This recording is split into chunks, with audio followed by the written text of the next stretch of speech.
Okay, great. Okay, so let's jump right in. So we're learning Rabbi Yonasan Steif's Mitzvos Hashem, his holy work, in which he wants to guide every human being on the God Almighty's loving divine commandments. We have to remember that every commandment is designed to guide all our thinking, our emotions, and our physical activities into fulfilling the first commandment that God Almighty commanded to every single human being, which is to bring more children into the world.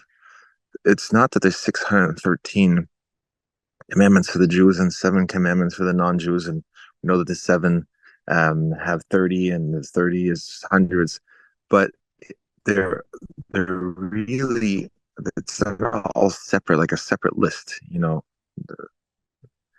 To, let's say, take a metaphor. So you have to do one thing for your car, and then you have to do one thing for your kitchen. You have to do all these different types of activities through your day. So you could look at them as all as distinct things, that they're all unrelated to each other and kind of like separate departments. Or you could realize that everything that you're doing when you're fixing your car, when you're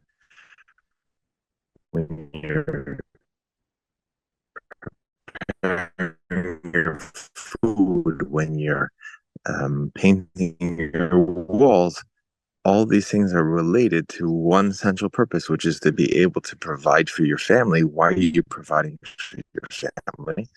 You're providing for your family so that the children should be able to be raised up, that they can be more children, that they can bring more children into the world. This is what the purpose is. So everything that we're doing, every action that we're doing is with this in mind. We have a central focus, and the central focus of the entire Torah is the first commandment, puruvu, to be fruitful, to multiply, to be to bring one child into the world is to be fruitful, and to multiply is to have many children. That's the multiplying.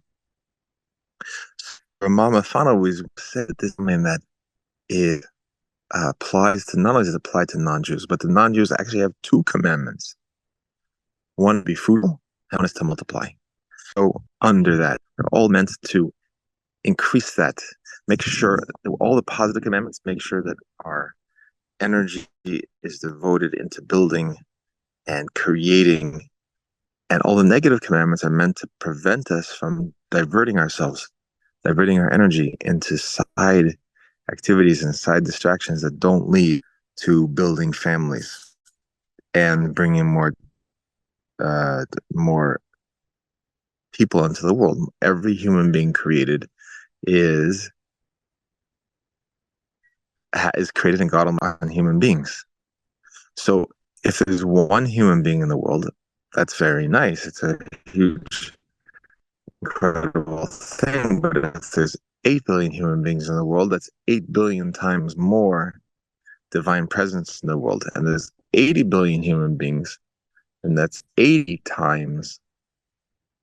billion times more divine presence in the world than if there's one human being. So we have to understand that in the context of what we're learning here, what's up on the screen.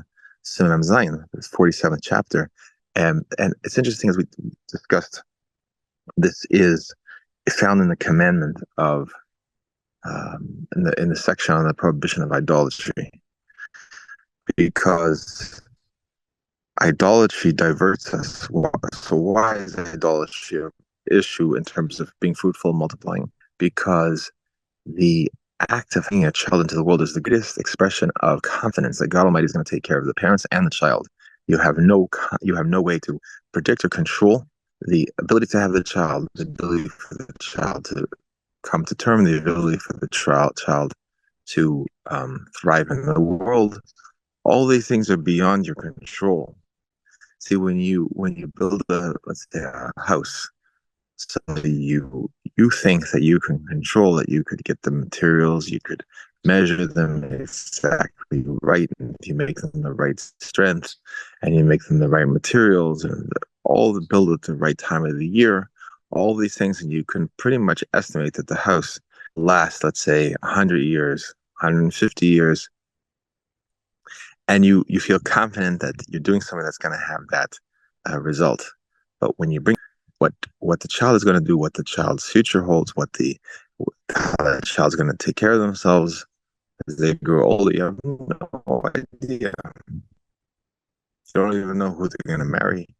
You don't know anything about their future from moment to moment.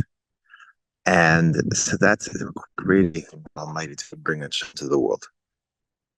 So not bringing children into the world is, Rabbi Steif explains in another work, this is not bringing a child to the world is a violation of the commandment against idolatry, because idolatry represents a lack of understanding that everything is coming from God Almighty. And then we do not have any role in making calculations. That's where it really comes down to the idolatry, because idolatry is hedging our bets. When a person's involved in idolatry, they're hedging their bets. They, okay, there's a God, but maybe also it's a good idea to take care of this and to worship that and make sure this force is placated and on their side. That's because they're trying to hedge. They're trying to. We are. If a person gets involved in that, they are diffusing, dispersing the focus of our energy of our understanding and our awareness of where our life energy is coming from into multiple sources, or a phony source, a fake source that maybe we like better because it's more accessible to us, it's more tangible to us. So we get distracted by that, because believing in God Almighty is believing in something and seeing our life energy is coming from something that's completely intangible. We can't touch it. We can't smell it. We can't see it. We have to listen. We have to be very, very attuned and present to be able to hear God Almighty's voice. The more attuned we are, the clearer we hear it. So it's much easier to go and for a person to start to believe in different forces in nature, or to believe in different idols. They could see it, they could touch it, they could believe that the priests of those idols are going to take care of them.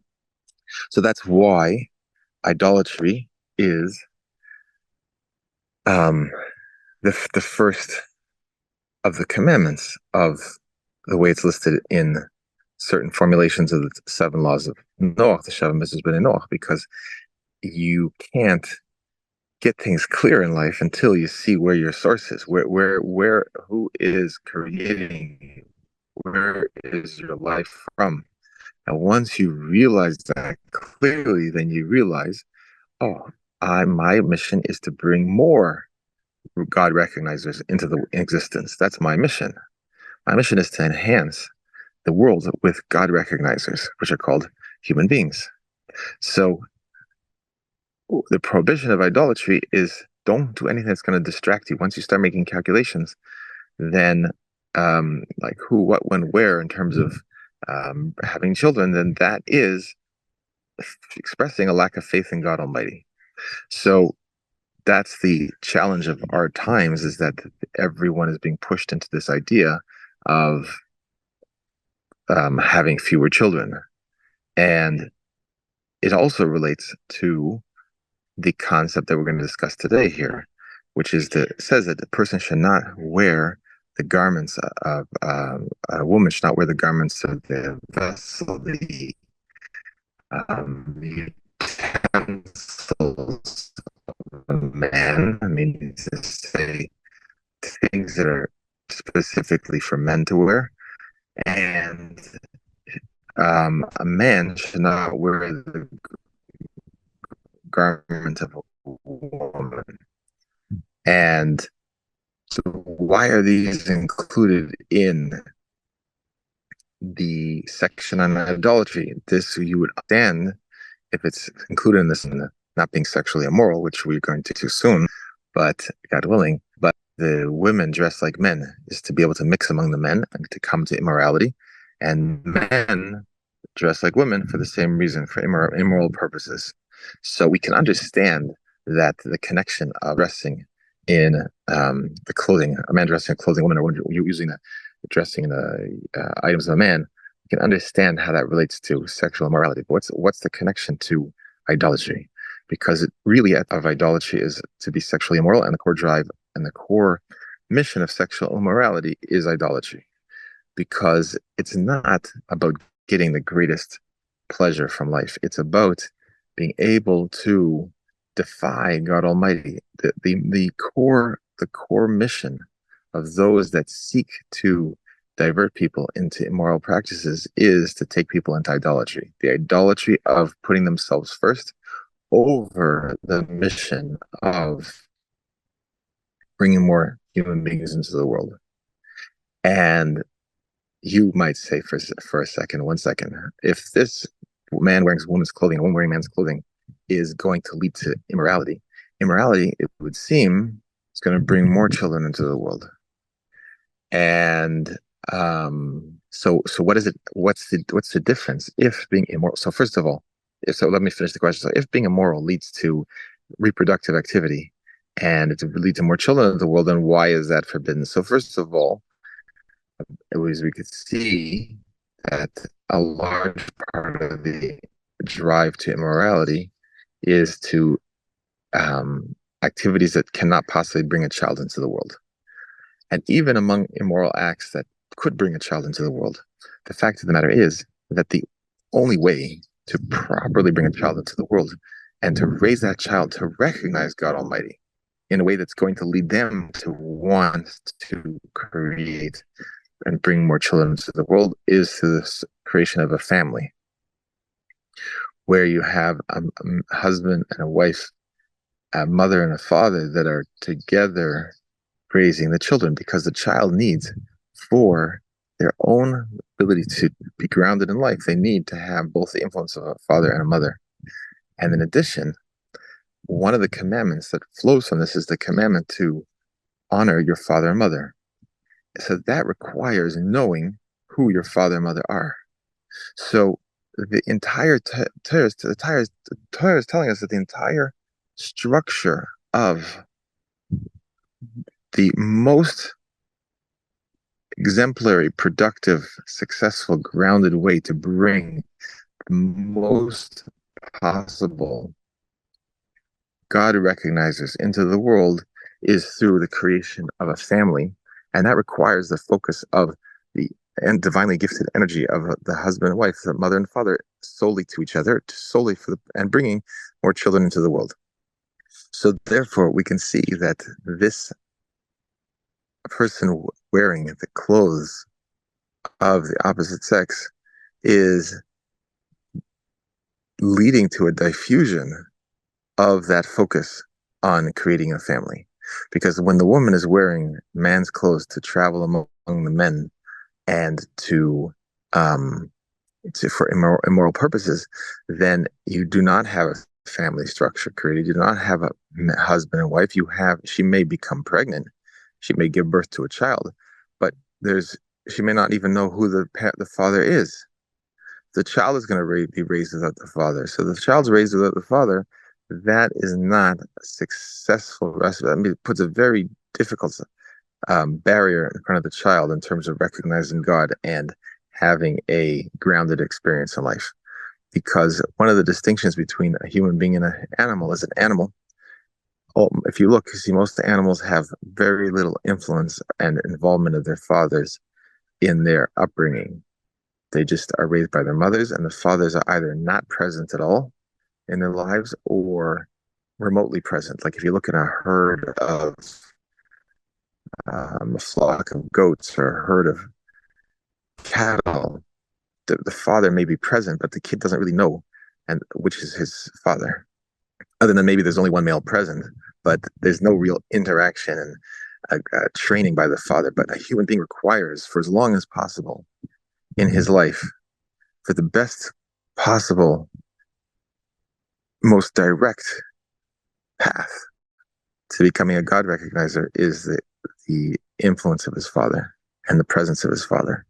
So this is the way God Almighty created the world, because the husband and wife are really one. And it makes sense. A child being raised half the parent unit is going to only provide him half of what he needs to experience and need to learn, need to see modeled, and need to see the upbringing. So all these commandments, therefore, the commandment here of not to wear the clothes of the opposite sex is all related to enhancing the enhancing the focus on the family to be able to bring children into the world. And the family unit is like if you want to think about it this way, the family unit is the miniature temple for the revelation of God Almighty in the world, because the temple, just like you have the Holy Temple in Jerusalem, the Holy Temple in Jerusalem, its purpose is to be a focal point for the service of God Almighty, the recognition of God Almighty, the experience of being created in God Almighty's divine image. So a family unit is this miniature, not miniature and diminishing, but a compacted version of the Holy Temple. It is what's necessary to bring more God recognizers into the world.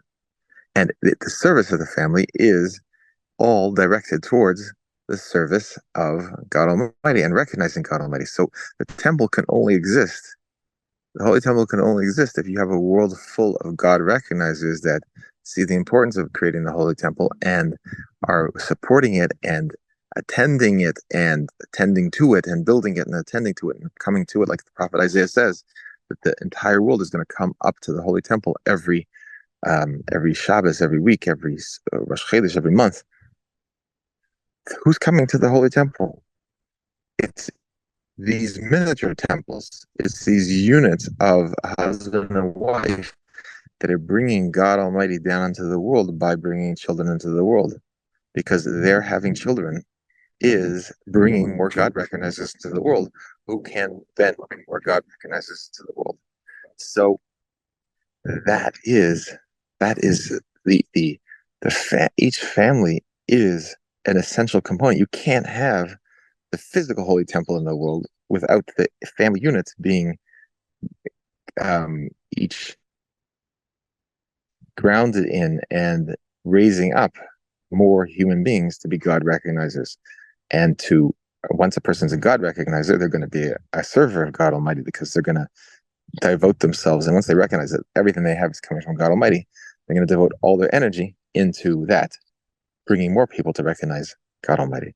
So now we can understand why it is that this chapter is in the prohibition on idolatry, because anything that's going to come, even though we do have another section, the section on forbidden relationships, but this act of wearing clothing of someone of the opposite sex is, on one hand, looking like a purely sexual related act, but it's really directly connected to with idolatry. It's directly connected with the idolatry of taking man off track from recognizing his creator, creating chaos, losing sight of the purpose of the divine energy that we're given, and not understanding what our purpose is here. And when we don't understand our purpose, then we get diverted into temporary distractions that then diffuses the energy